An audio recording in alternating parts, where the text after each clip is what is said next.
So, how much can you make as a part-time teacher in China? What sort of hourly wage can you get? Well, the short answer to that is about 180 renminbi per hour, for sure. And that comes to about 30 US dollars. Again, on an hourly basis, as a part-time teacher, you can make 180 renminbi or $30 an hour in China. Now, um, let me just give you an example. At a school where I was teaching recently, I could count, uh, even on the same day, two part time teachers from Russia, even, were able to get those rates. And one guy, he was from the United States, but he was a Spanish speaker. And his English is pretty good, but he's not a native speaker. So, we native speakers, you need to understand, um, always we're always able to get jobs, and we're always able to get the better paying jobs. There are a lot of jobs out there that are absolutely not available to non-native speakers. And I don't want to put non-native speakers down, and I don't want to say that they can't teach English well, because many of them can. There are many aspects of teaching English that really a native speaker is certainly better at doing, without any question. I can say without hesitation that a native speaker possesses certain natural attributes and facility with the English language that is so far superior to a non native speaker that it is right for them to be preferred and in the hiring process. In fact, even for them, for many positions to be only open to native English speakers. At any rate, um, here in Shenzhen, there are oftentimes I am able to get to charge more on an hourly basis as an English teacher at top-notch English schools than I am as an experienced, completely fluent uh, Chinese translator. Uh, it's it. Those are the facts. There are just a plethora of young, and this is increasingly the case. There is just a plethora, just a massive number of very quite well trained and fluent English speakers who are native Chinese. Now, they can never ever substitute for me when it comes to translating from Chinese into English. I really don't have any competition there. But um, for most of the projects that are out there, uh, whether it's American businesses or Chinese businesses, they're able to substitute in much cheaper translators than myself. Um, Now there are areas where uh, I still find myself in far greater demand than the local Chinese translators, but that's neither really here nor there for your purposes. Um, but what I will say is that it's indicative of the demand here in China for English teachers and native speaking English teachers in particular. Um, Now, what if you travel halfway up the, well, what if you travel for 20 minutes? You don't want to travel 20 minutes across the city and then only get 1 hour teaching, right? Well, that's right. But guess what? You usually don't have to. Normally, schools will give you at least a 3 or 4 hour pop in one trip, so that you'd get 2 or 3 hours at a minimum. Usually four if you're really pushing it. So that you can go work your 4 hours, and you know you're going to get at least $100 or $150 just like that, for doing a job that really is not that stressful. It's not that difficult. Um, And that raises another point. For those of you out there that are wondering, well, I've never taught English. Can I do it? Well, I succeeded it. Um, I don't know. I don't know anything about English grammar. I wasn't that good in my English courses. And to that, I would say, don't worry. You know far more than you're aware of. Let me give you a very simple example. Whenever a Chinese person encounters some grammatical error, for example, if they say, yesterday I go to the store with my sister, well, as a native English speaker, you don't have to tell them, well, you should have used the past tense. You simply say to them, oh, you went to the store. And then they get it automatically and they will imitate you. Now, I have seen non native speakers uh, in class, and I've observed them accidentally teaching Chinese people incorrect English, and they don't know it themselves. And sometimes they're teaching them a phrase or a particular grammatical construction. Again, not dealing with the grammar, but it's what you say. It always contains grammar, and it's a very commonly used structure.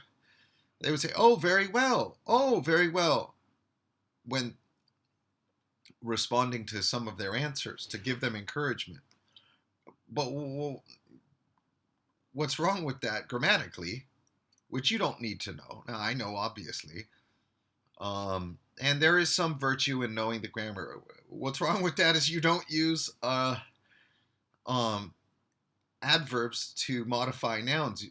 You use adjectives, right? And she's referring to student's response, which is a noun, their answer or what they said. In either of those, any of those cases, it's a noun. All right. Now this girl's pretty bright. She was a she was a relatively clever cookie, and she had definitely spent the time necessary to master English pretty well. Now, I shouldn't say master English, but become fluent in English as an adult language learner. That's important. But the problem was she still had no idea about how to teach speaking. And that's something that someone with a high school education in the United States will know instinctively and can immediately provide correct, working, accurate English speaking. Essentially, you can provide them with the correct form of the sentence, which they made a mistake with. And you don't have to think about it, you know automatically. And you can do that in millions and millions of, you could do that in virtually any context. The number of permutations that's going to show up in a foreign language and English language teaching context are literally innumerable. And so you know a lot more than you realize. And your value as a teacher of English, even though you don't have any particular special training, is you have a lot more value in an English language classroom, in an English class, than you know right now. Okay. Now, if my way of describing that didn't seem overly articulate, it's because I'm completely winging this. All right. This is the first take and the only take, as it were. But 180 renminbi, $30 per hour. So if you're slaving away at some job in the United States or in England, breaking your back for $20 an hour, you ought to forget it, because you might just enjoy teaching English for an hour and making your $30. All right, and the people have a lot of respect for you. Not always. Okay, sometimes they don't always respect foreigners. For example, we're different. There's a little bit of xenophobia, sometimes even a little bit of racism, I suppose. On the other hand, many times they treat us better than they should. They almost sometimes seem to worship us. So they're sort of they do have kind of an unbalanced view of foreigners, an unbalanced attitude. But at any rate, why slave away in the States when you can be in demand? And when you're in demand, what happens? When you can walk out of your job and find another one the next day. No, not within the next day. On your ride down from your previous job, which you quit or were fired from, whatever, when you flip them off and you said, take this job and shove it, you'll get a new job on your way down on the elevator, leaving that job. Okay?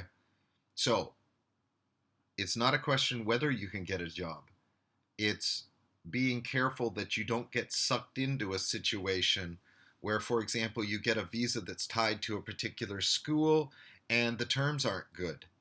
And you run into all sorts of problems where the school starts trying to blackmail you into staying and acquiescing in a salary that's substantially lower than you could have gotten, or at a school that was better where they were going to give you more respect and that where the student body was more to your liking, and the amount of holidays you get off were more, your working hours were better, the number of hours you had to teach were lower.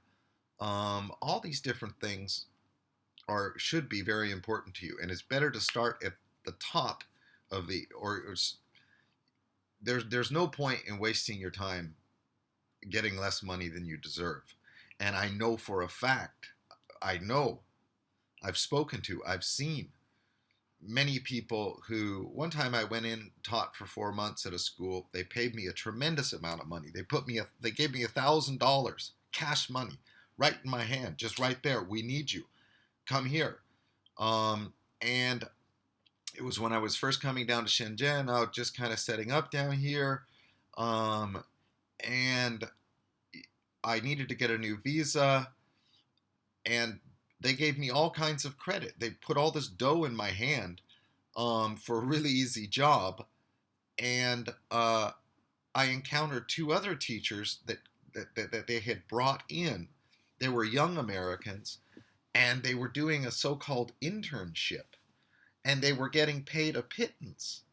And they'd given them living accommodations which were not very good at all. They were sharing this apartment together, and they were just getting raped over the coals. They didn't have a college degree, but it doesn't matter. They could have gotten much better than that anyways.